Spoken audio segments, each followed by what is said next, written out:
नमः हरे हराय नमः। हरे कृष्णा। आज हम भगवत गीता अध्याय 6 श्लोक नंबर 8 सीखेंगे। चलिए शुरू करते हैं। ज्ञान विज्ञान तृप्तात्मा कुटस्थो विजितेन्द्रियः युक्त इत्युच्यते योगी समलोष्ट्राश्म कांचनः।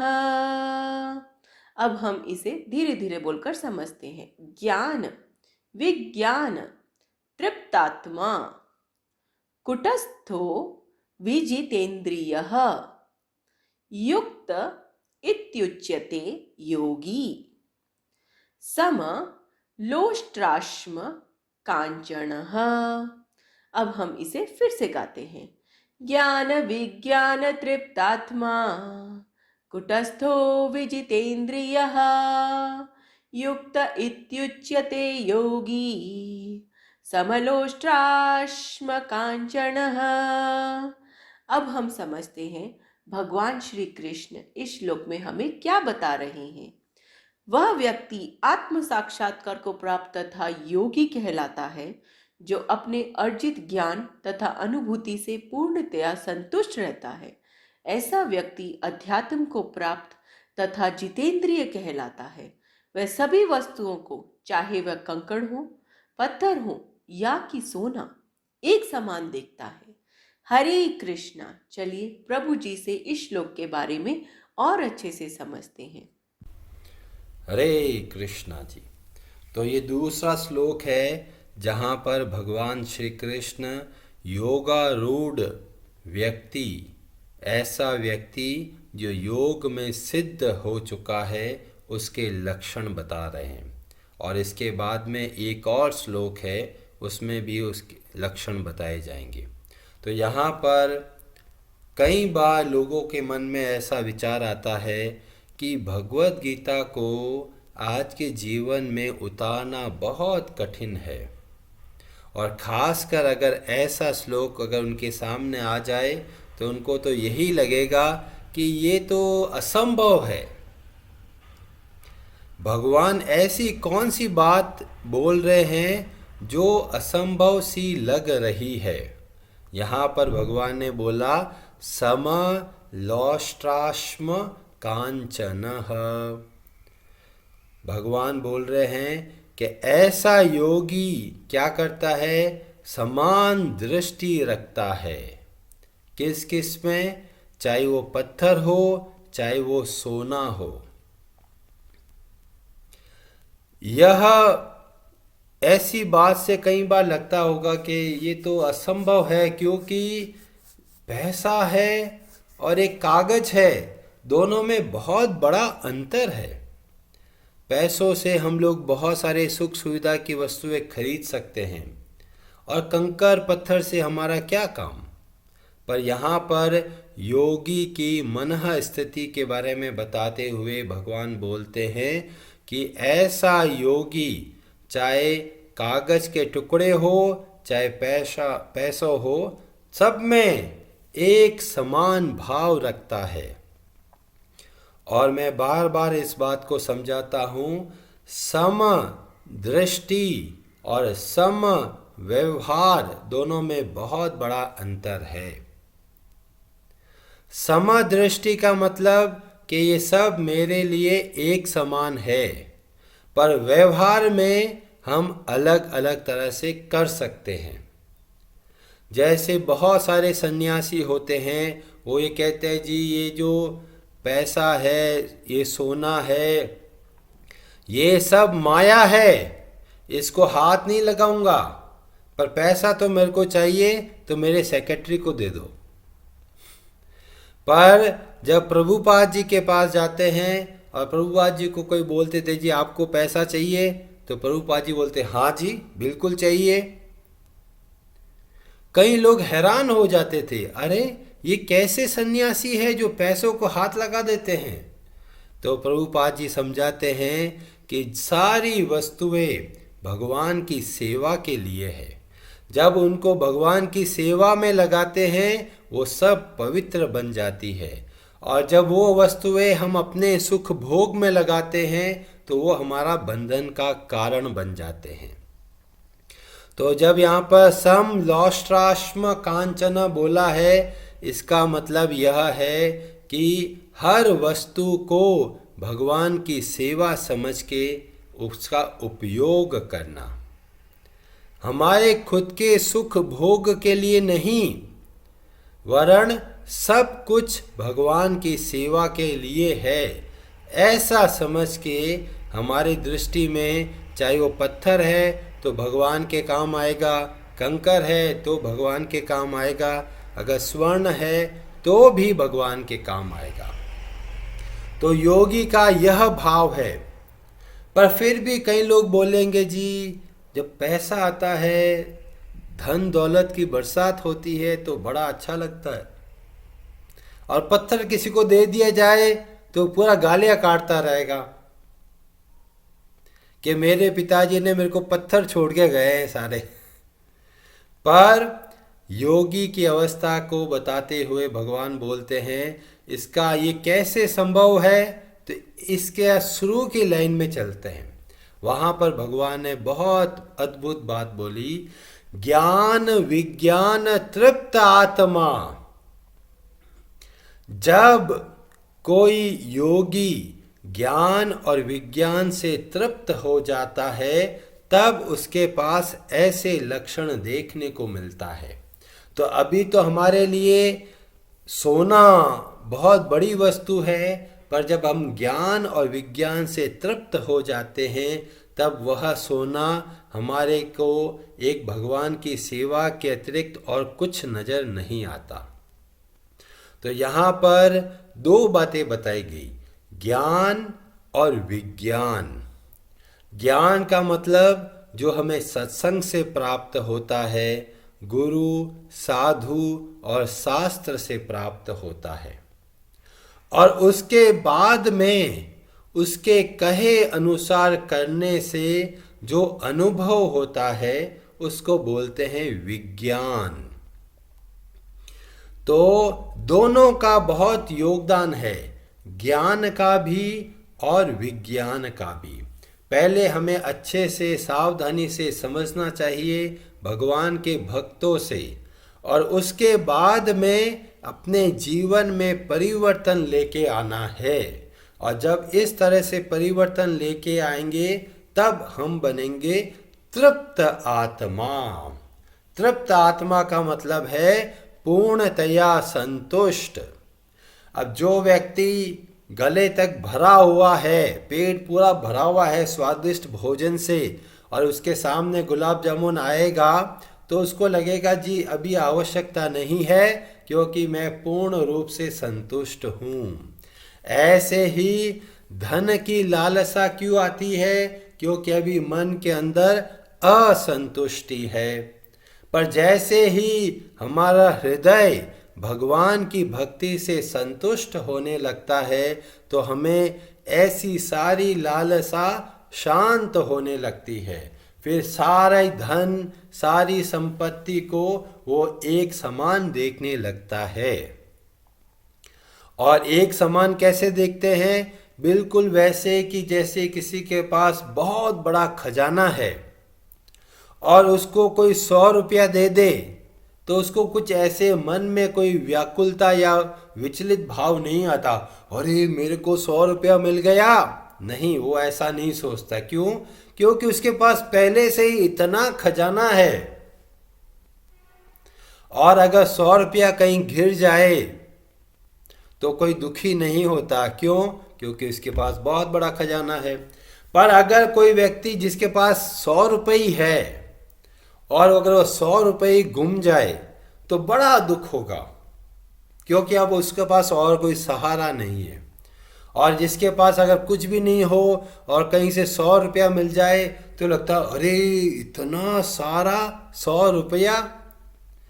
तो ऐसा ही है, जब योगी तृप्त आत्मा बनता है, भगवान की भक्ति में पूर्णतया संतुष्ट हो जाता है, फिर संसार की वस्तुएं उसको विचलित नहीं कर पाती। तो महत्वपूर्ण किस पर है? ज्ञान विज्ञान तृप्तात्मा पर। और बहुत सारे लोग हैं जो आपको बोलेंगे, अरे जी हमको भगवत गीता बहुत आती है जी, बहुत पढ़ा है हमने और अब छोड़ दिया है, और पढ़ते पढ़ते हमें कुछ समझ में भी नहीं आया है। बहुत लोग मिलेंगे आपको जो उनको लगता है हमें आता बहुत कुछ है, पर वास्तव में उनको कुछ नहीं आता। तो इसलिए ये बहुत आवश्यक है कि सारे ज्ञान को अपने जीवन में उतारना। बहुत सारे लोग बोलते जी हमको सारी कथाएं पता है, भागवतम की हर कथा पता है, पर हम भगवान का नाम का जप नहीं करते। तो कहते जी इतनी कथा सुनने का उपयोग क्या हुआ? जब तक हमारे जीवन में परिवर्तन नहीं आएगा, हमें उस ज्ञान की शक्ति का अनुभव नहीं हो सकता। ज्ञान की शक्ति का अनुभव तभी होगा जब हम उस ज्ञान को अपने जीवन में उतारेंगे। रावण, हिरण्याक्ष, हिरण्यकशिपु, ये ऐसे योद्धा हुए जो पूर्ण ज्ञान था पर उसको अपने जीवन में नहीं उतारा।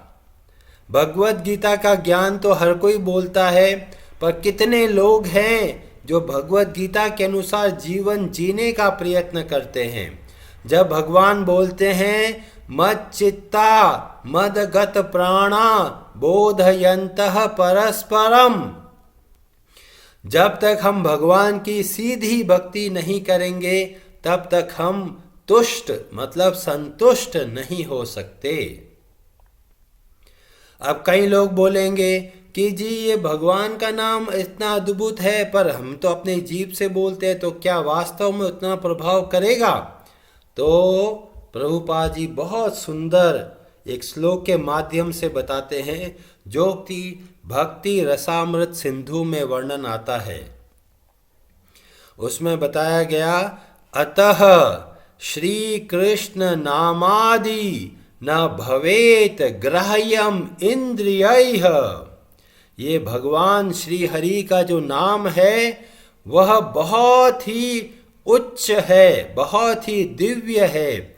हमारे सामान्य इंद्रियों से उसका अनुभव नहीं कर सकते। तो कैसे अनुभव करेंगे? सेवोन्मुखे ही जिह्वा दो।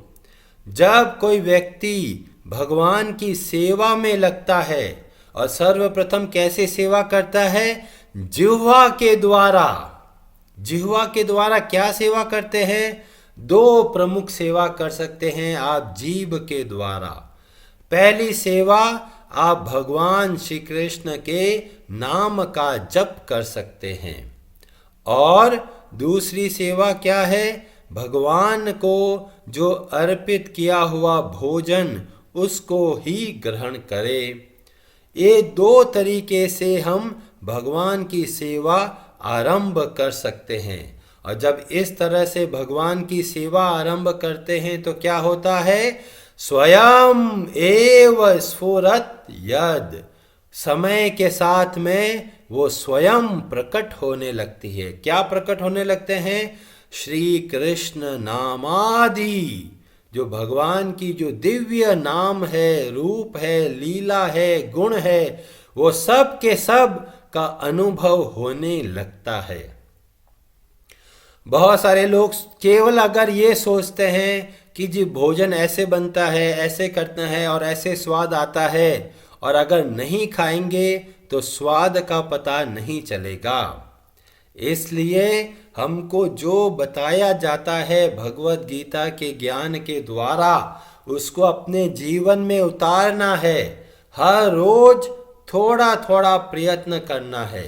अगर प्रयत्न नहीं करेंगे, हर रोज सुनेंगे और कुछ कार्य उस पर नहीं करेंगे, तो बोला ऐसे ज्ञान का हमें लाभ नहीं मिल पाएगा, क्योंकि हमारा हृदय संतुष्ट नहीं हो पाएगा। जब संतुष्ट होने लगता है तब ही हमारे मन की लालसा शांत होती है, नहीं तो हमारे मन में 100 तरह की कामनाएं हमारे आसपास मंडराती रहती है। तो हमें यथासंभव ये प्रयत्न करना है कि नियमित रूप से भगवान के नाम का जप करना है। जितना सावधानी पूर्वक हम जप करेंगे उतना हमारे जीवन में लाभ मिलेगा, क्योंकि जो भगवान की आरती करना, भगवान की कथा सुनने के बाद में उस पे मनन करना, ये सब भजन क्रिया का पार्ट है। और जब भजन क्रिया करते हैं उसके बाद में दो चीजें अवश्य मिलेगी। पहली चीज जिसको बोलते हैं निष्ठा, भगवान के प्रति आपकी निष्ठा बढ़ती जाएगी। और क्या होगा? अनर्थ निवृत्ति। अनर्थ निवृत्ति का मतलब है जो मन के अंदर जो सारी गंदगी है वो साफ होने लगेगी। और जितना मन साफ होगा उतना हमें संसार की वस्तुएं का वास्तविक रूप दिखने लगेगा। अभी हमें कुछ वस्तुएं बहुत बढ़िया लगती है और कुछ वस्तुएं बहुत खराब लगती है। तो जब हम वास्तव में इस तरह से हृदय को शुद्ध करते हुए आगे बढ़ेंगे तो ये दोनों वस्तुएं हमें भगवान की सेवा के लिए उपयुक्त लगेगी। और ऐसे योगी क्या हो सकते हैं? समलोष्टाश्म कांचन।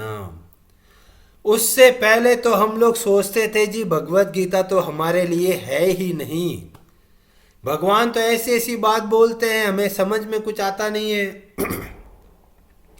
तो इसीलिए बोला कि जब आपको भगवत गीता समझ में नहीं आए तो भगवान के भक्तों से सीखिए।